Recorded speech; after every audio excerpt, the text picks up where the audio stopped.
Disclaimer: the information in this podcast is for educational purposes only and is not intended to diagnose, treat, cure, or prevent any disease.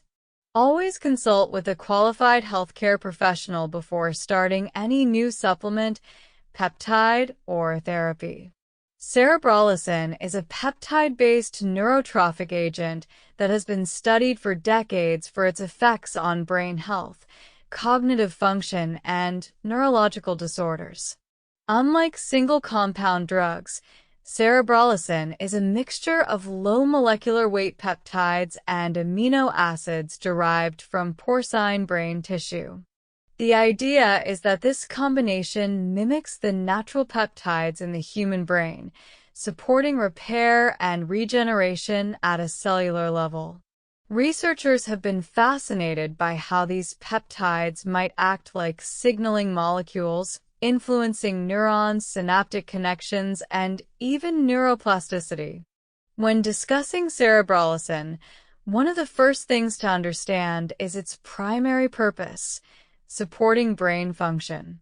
It has been studied in conditions like Alzheimer's disease, vascular dementia, traumatic brain injury, and stroke recovery. The rationale is that by providing neurotrophic support, cerebrolysin could help protect neurons, reduce oxidative stress, and enhance the survival of brain cells under stress. In animal studies, it has demonstrated neuroprotective and neurotrophic activity similar to naturally occurring growth factors. In humans, results have been more mixed but often promising. Clinical studies in Alzheimer's disease have shown that cerebrolysin can improve cognitive function and global clinical outcomes, particularly when given in repeated cycles. In some trials, patients receiving cerebrolysin demonstrated improvements in memory, attention, and daily living activities compared to placebo. Researchers suggest this is likely due to its ability to mimic the effects of nerve growth factor and brain-derived neurotrophic factor, two powerful proteins that regulate brain cell survival and synaptic strength. In the context of stroke, cerebrolysin has been investigated for its ability to promote functional recovery. Stroke damages brain tissue, leaving patients with impaired motor skills, speech, or cognition. The peptides in cerebrolysin may enhance neuroplasticity, which is the brain's ability to reorganize itself and form new neural pathways. Studies indicate that when given in the acute phase of stroke recovery, cerebrolysin might improve rehabilitation outcomes, especially when combined with physical therapy. Another area of interest is traumatic brain injury. Here the concern is not only neuronal death, but also secondary damage caused by inflammation and oxidative stress. Cerebrolysin's peptides may help reduce this cascade, preserving brain tissue and enhancing recovery of cognitive and motor functions. While not a cure, many researchers view it as a supportive therapy that complements rehabilitation strategies. Beyond clinical disorders, cerebrolysin has attracted attention in nootropic and longevity communities. Some individuals explore its off-label use for cognitive enhancement, memory support, and even anti-aging of the brain.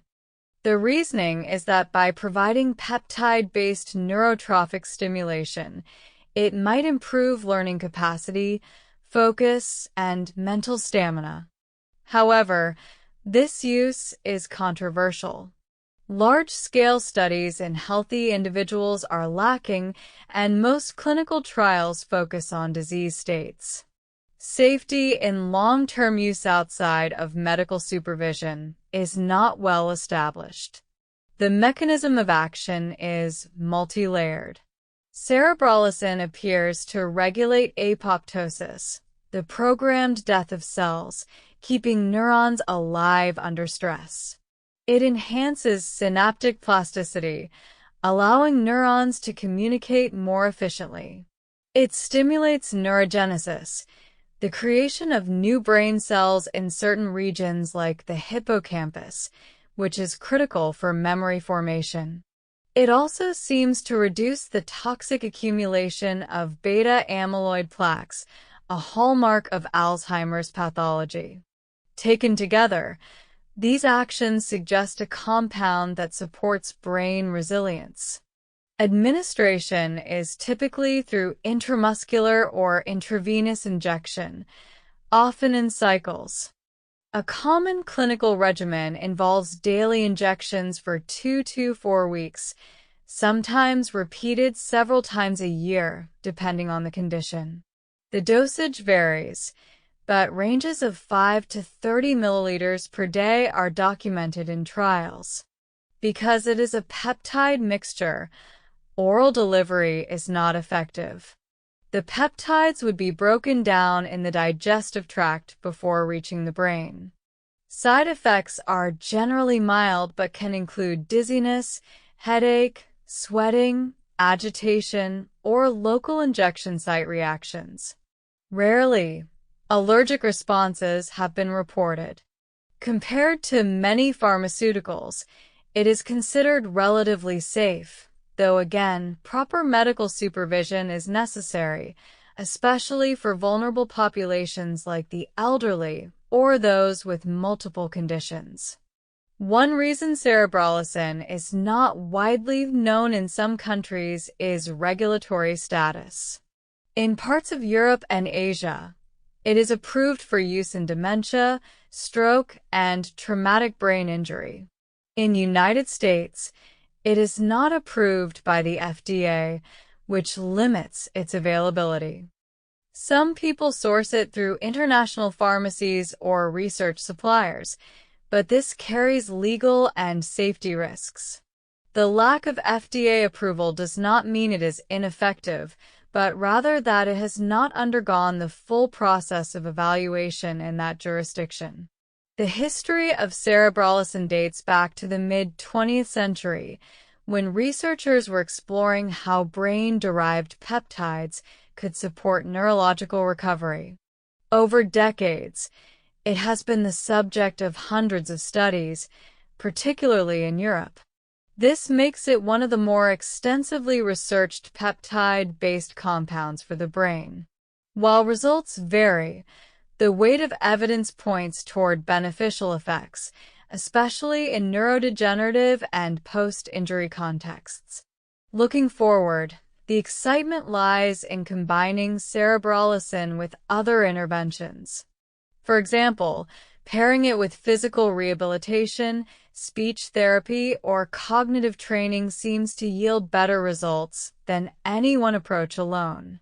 Some studies are exploring its synergy with other neuroprotective drugs or even stem cell therapy.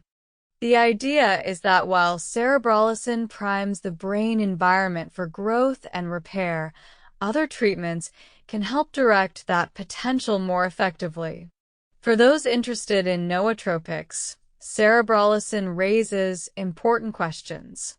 Is it ethical to use a therapy designed for brain injury as a cognitive enhancer in healthy people? What are the long-term effects of artificially stimulating neurotrophic signaling? Could it eventually become a mainstream tool for maintaining cognitive performance into old age? These debates highlight the blurred line between medicine and enhancement. Anecdotal reports from users often mention sharper memory recall, faster processing, improved mood, and better mental clarity. Some describe it as feeling like their brain has more bandwidth, or that mental fatigue lifts. Critics point out that placebo effects can be powerful, and without rigorous trials in healthy populations, it is difficult to draw firm conclusions. Nevertheless, the concept of peptide-based brain support is compelling.